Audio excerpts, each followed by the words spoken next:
Right, so I hadn't actually intended to do this area outside my garage today, but one thing has led to another, as is usual with gardening.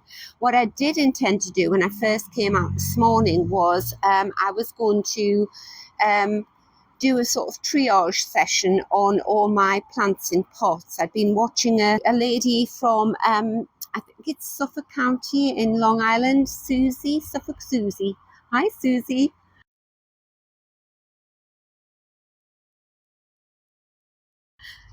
And she had a video out where she was talking about her plants in pots, and one in particular she felt really bad about because she'd neglected him, let him dry out, and he had died.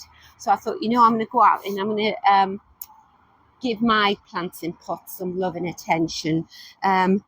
And I was quite horrified to see the condition I had this beautiful clematis growing in. So this clematis here, when I looked at him, the pot was only half full of soil. I've obviously, a few years ago, stuffed him into this pot, given him a bit of soil, and then plopped him into position in a display. He always goes behind that crabapple tree there, and I grow him up the crabapple tree, and the clematis flowers take over when the crabapple flowers have finished. So he's an important part of my display outside the garage. So anyway, I tipped him out. I filled the bottom half of the tub up with new shopboard compost, but then I added loads of my homemade compost into it, because clematis are very hungry plants. And then I've plopped him back in, filled him up with new soil, and have given him a good water. So now he can go into his position there.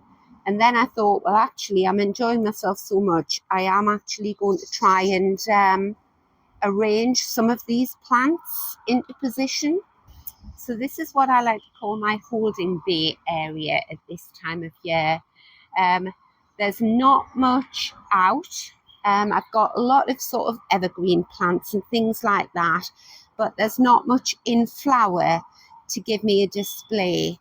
But as I worked through my pots, I thought, well, I may as well try and put the display in place so that when the bulbs, which are going to be the first things to flower, do flower, it looks lovely. And also, this is how we come up the drive here. So it's health and safety wise, it's just a disaster, isn't it? So as is usual with my displays, and I've got lots of videos out where I dress this part of the garden in front of my garage. I sort of commandeered this years ago. I just sort of talk you through my thoughts as I put the arrangement together. So the first thing I like to do is I like to have a tall structure either side of the garage door. Not that we use this door, we don't put the car in the garage, hence I'm able to fill the space with plants.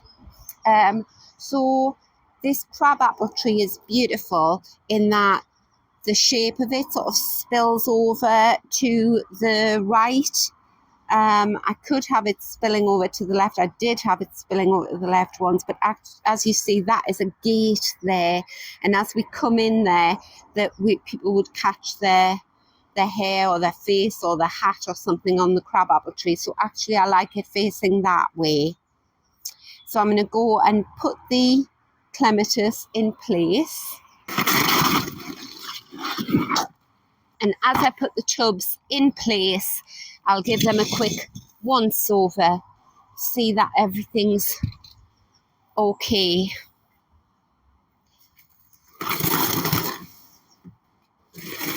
Right, I'll get my brush and give that a sweep.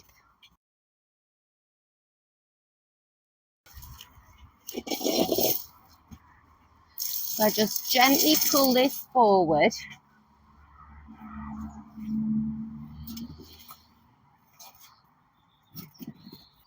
And what I'm doing is I'm tucking him in to this area here behind the tub. And because he's in behind this big tub, And because this one is black, oh, it's very heavy, you don't even really notice him there. He just appears all beautiful in the tree later on in the year. So I'm going to move this Nandina out the way, and I'm going to move this big fir out the way as well. There's not much room for me to work in here, but it's always like this. It always looks a right mess this time of year, and then I sort of get it sorted and I'll feel much better. I'm going to shut the gate through into the little courtyard area there, so you don't see. That's the next area I'm going to be doing. So I can pull this tub further round here. Right, so if you can see, the natural habit of the clematis is to grow that way. So I'm actually going to turn him round like that and just tuck him there, and then he will easily grow up here. I've got my little clips ready, and I just start clipping him into the crabapple tree. And you could do this with any clematis and with any tall shrub.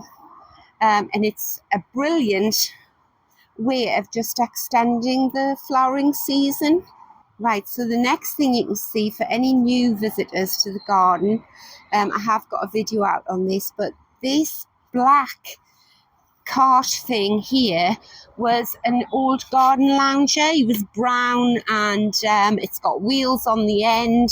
Anyway, inspired by the floral carts that I see in front of shop windows and Covent Garden and Harlow Car, they have a cart. But I did have mine first. I made this. I cut the lounger down because it was broken, and I painted it black, screwed it back together, and it's great because, I mean, he's too heavy at the moment, but when he has fewer big plants on, I can lift that edge and just bool him along, move him out the way. And what I use that area for is another sort of holding bay.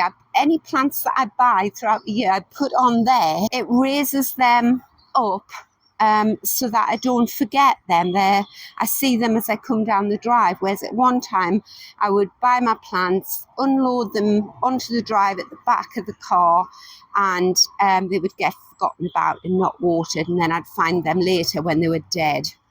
So I'd feel terrible. So it's working really well, and I do displays there, spring displays. So this is last year's spring display. I have autumn displays, winter displays. It's just a fun area, fun idea. So yes, I just lifted these things up the other day to sort of get them out the way. But I want something in this area to sort of fill in this gap. In the top of this tub here, it's all planted out with bulbs, and there's some sedum at the back there, so this gets a beautiful blue flower, this bulb here. But until it does flower, I want something to fill this gap here. So I'm thinking this lovely yellow holly, but I can tuck him right into that gap there. And then you just stand back and have a look and see what that looks like. Yeah, so that picks up the nice yellow of the primula in the basket there, and the daffs over there. So it's a nice zingy sort of chartreuse colour, isn't it? Now normally as the garden sort of wakes up and I have more plants in pots, I can play around with creating different sort of height in this area. So the other week I potted up these, I don't even know what they are, but they were all in one pot, And I thought, you know, they are going to give me a nice bit of definition at the back here. Right, I want to go and have a look over here at this planter here, see what's happening. So you can see I've got lots of nice bits of wood there. I use all these kind of things to do the arrangement. So in this area here, what have I got? So this is a Mama chrysanthemum. You can see all of the new foliage at the bottom there. And all you do is you cut all the dead foliage off at this time of year. Neaten him up. Now he's not going to have much show for a good few weeks yet until all this new foliage starts to grow. So I can just move him to one side. I've got a beautiful hydrangea here. He's gorgeous, but it's still too early in the northeast of England to cut his old blooms off because they are protecting those new buds from any frost, and we are getting some really harsh overnight frosts. So I'm not going to do anything with him for the minute other than take out that dead foliage there.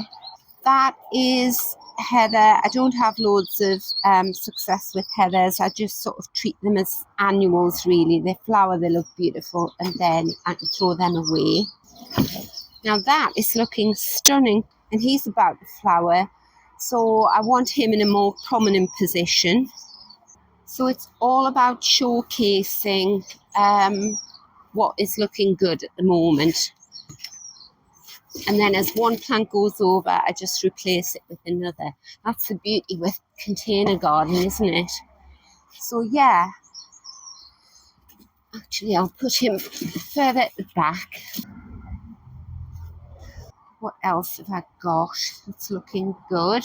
These tubs here, that one and that one, these are ferns. I had huge ferns in the courtyard, and last year I noticed that they weren't performing as they usually do. So normally they would come up early summer and they would be beautiful all summer long, and what mine did was they came up and they were only beautiful for a few weeks, and then they went all dry and crispy and died. And when I tipped them out of their pots, they were so root bound, poor things.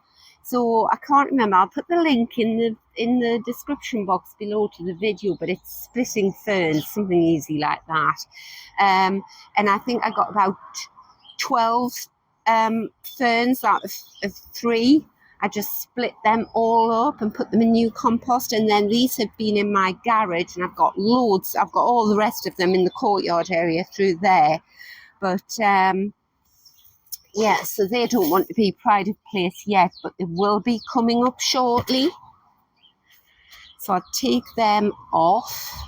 Now, what does that leave us with in here? So I've got a very sweet little fir there. I've got a nice grass. You see, he's pot bound. He's so light. I can tell he's so dry. It's got weeds in there as well. So I'm going to take the weeds out, and I'm going to pot him up into a bigger pot with new compost, and then he can go in the front of this display. He's really pretty, isn't he? And then a friend of the family has just given me 2 other grasses as well. I'm not entirely sure what I'm supposed to do with the brown foliage in here. Now he is bone dry there. He's not looking great. He looks good at the front, but very dead at the back. Actually, if I just take some of the dead stems out, I want to say he's a miscanthus, but I might be wrong. I love grasses, but I never remember which ones I've bought. And I don't want to cut him all back down to the bottom, as I know you can do with some grasses, because obviously there's lots of beautiful grass at the front there. Now he needs a darn good water. Right. And then this rose at the back here is a one I transplanted from the white garden, and he is a pink fairy rose, and he, if you can see, is looking great. And then at the front, this is just an old recycling bin that he's in there. At the front of that, I use it and I just position other plants in front of that to sort of cover the stem up at the bottom. Right, so I think we need to inject a bit of colour into this display. So I'm going to put a nice pot of daffs there. I have been doing other displays. I've done a display of bulbs out in my white garden outside the conservatory, and I've also got pots of bulbs waiting to flower, and they're down outside the greenhouse. So these are what's left. So actually, you know, I'm going to put those there. I'm going to put this lovely tub of daffs. This looks like a mix of tulip and daff. Put them there. Right, I can see another one of those tall firs that I've potted up just for this very purpose. Smallish pots, but a tall, narrow tree to just give me a bit of shape at the back.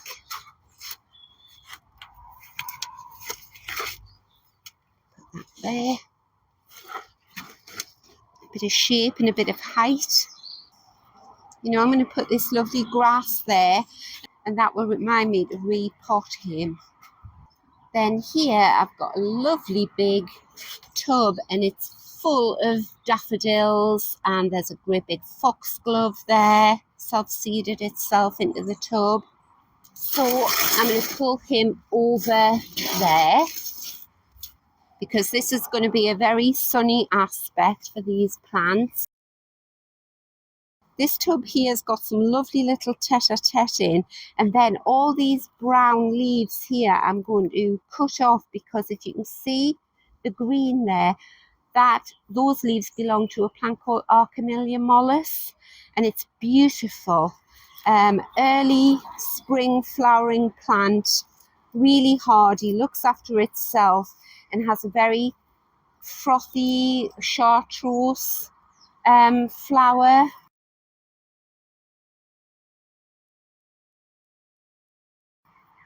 Beautiful, looks gorgeous in amongst spring bulbs. So I'll just cut the dead foliage off that, give it a haircut, because it's a shame to have the first flowering bulbs flowering their little hearts out, and they're in just a big muddle. So yes, that's starting to look like some kind of display, isn't it?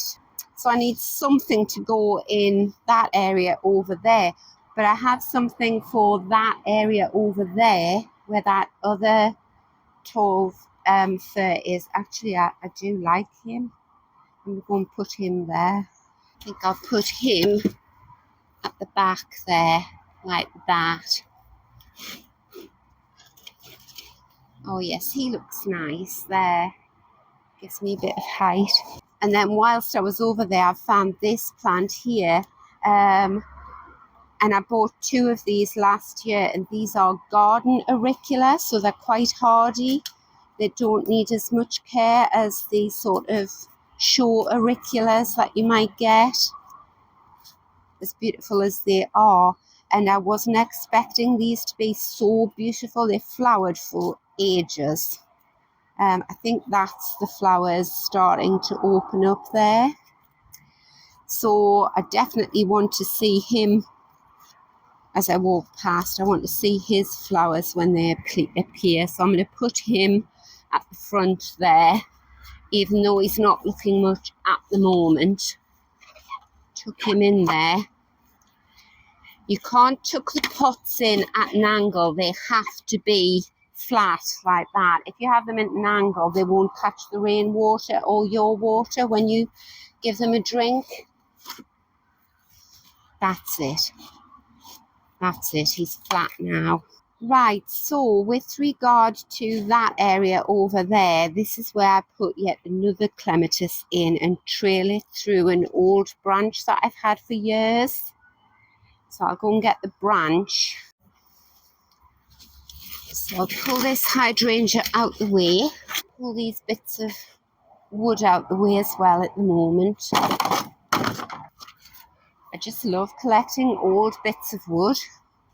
I don't know why. I usually put them into the borders and just let them rot down. These are lovely, these rusted things. Put him there. I've never yet found a plant that I can use him on, but I do love him. Got 2 of those. This is another thing that I like to do. So this plant has nothing other than a big clump of Linaria in it, which grows like a weed in some people's gardens, but this Linaria in particular grows really tall and gives a purple flower and is great to put over here in the back of the display. It could be that I just stand the Linaria there at the moment. Anyway, that's not what I'm wanting to show you. So I'll just give that a quick sweep out and then I'll show you the next clematis and what I do with that. So in this tub here, this is a beautiful clematis that I only cut him right back last week. He gets a big flower. He's quite late flowering and he's just in this tub here. Very nondescript, black tub, doesn't catch your eye. There's nothing aesthetically pleasing about it, but that's exactly what I want. I want it to just blend into the background so that nobody notices it. What I do with this one is I just place it there,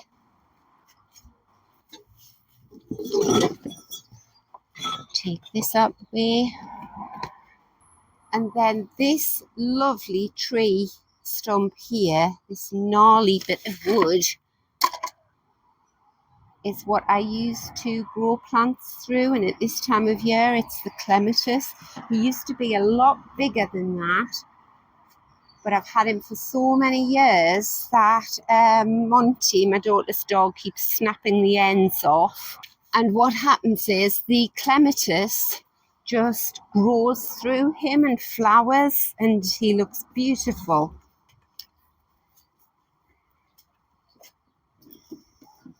I can actually push him right back there. All I have to check him for is that he still crawls through this and not up the hedge as he did last year, because clematis, they will stop growing if they put their tendrils out and they can't find anything to cling on to. They stop growing, whereas if I can train him through this, he'll be absolutely fine there. These are just old bricks that I use for elevating plants. You can never see them. The plants are just standing on them. Right, so yes, you just have to use your imagination at the moment, but that will look gorgeous. And the thing about clematis is they like their roots in shade, so that's perfect over there. Now this area here is going to be totally different this year with regards to the light, because I'll turn you very slowly round so I don't make you feel ill. That big stump there used to be a massive field maple in that area, and we had to take it down at the end of last year. It was as big as the house. Now that is south facing over there, and that is west. So you can imagine the shade that that field maple cast on this area. This area was always dappled shade. I never really worried about the plants. I could put aces here, anything really, and I wouldn't be worried that it was going to be drying out quickly. Well, this year is going to be totally different because they're not going to get any shade from a south-facing sun. So we'll just see how things do. Right, now I've decided in this area over here, I'm going to put this big tub of fern. I've never had ferns out here. I think he'll be lovely. We'll see how he likes it. So that'll be fern and linaria. And as they grow, as the plants fill out, I'll just move things around. And what I'm sort of doing is I'm working round this way, and I tend to put the display down to about there. Right, actually I'm going to try putting this clematis in that pot, in that trough there, because then he'll already have that trellis to grow up. Right, we'll see what that looks like. Right, you know what I'm going to do with him at this time of the year? I'm going to cut him back, because I'm pretty sure he's not an early flowering one. If he was early flowering, I couldn't do this. I'm just going to cut him back to those buds there. It seems cruel, but I watched Monty Dawn cutting his clematis back.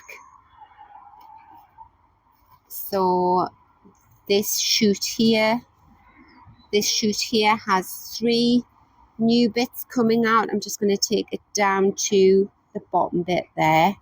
So I'm going to take this support out because it's not needed, but we need to cover that bit of bare soil up there, so I can see there's a bit of Aquilegia in there already. That'll come through. Right, so what I've decided to do is I'm going to put this tub of lovely bulbs. I can't find the label, so I don't know what they are, but they look very interesting.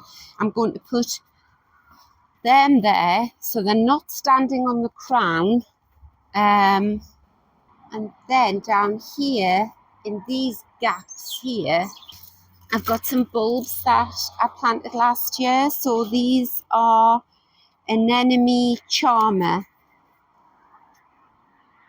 They look really sweet, don't they? We put them at the front like that. What else have I got? Got some some muscari. Tiny little pot of that. Tuck him in there. Now this one is called Pushkinia.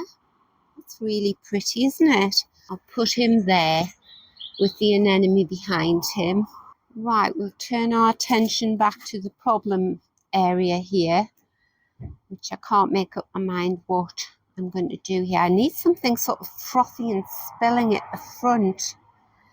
And I haven't got that at the moment, so I'm just going to have to put something in place to give me colour and interest, I think. Right, I've got a lovely little watermelon heuchera there, and I think a splash of red there will look lovely. And what I'm going to do is I'm going to put this hydrangea there,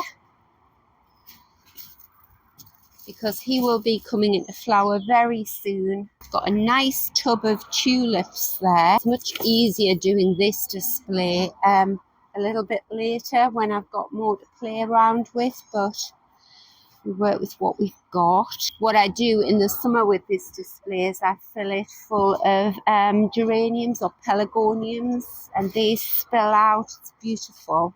And then I've got 2 tubs of muscari left there, which will be beautiful.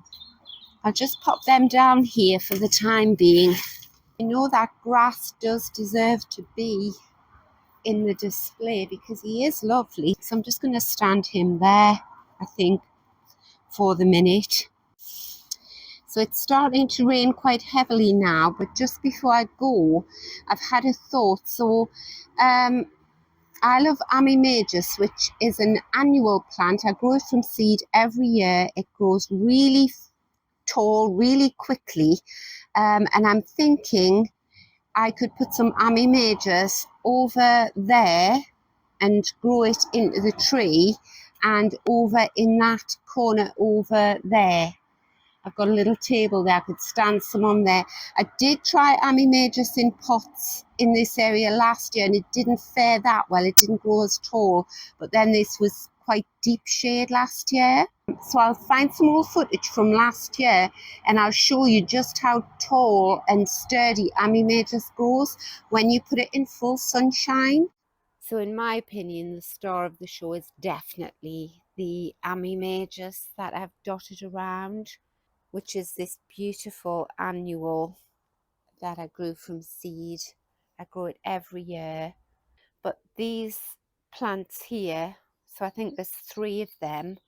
If you look at the thickness of the stems on them, you know, they're really robust. They're like bamboo.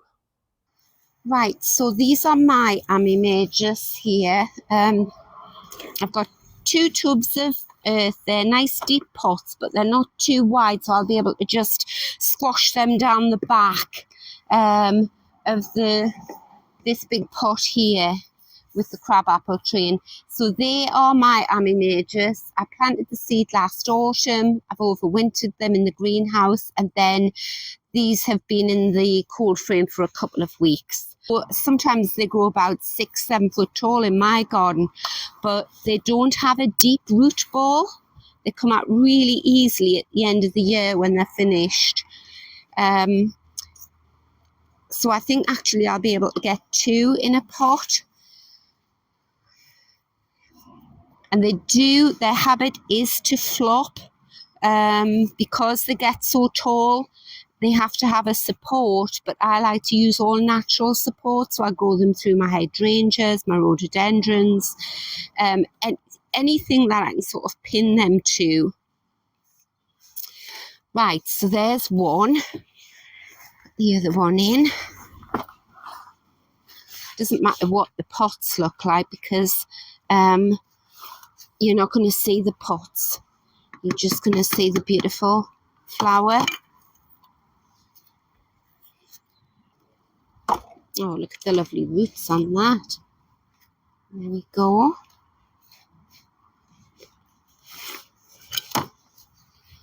I don't know what was in these. I think I used these pots for the Ammi majus last year, because there isn't anything in them.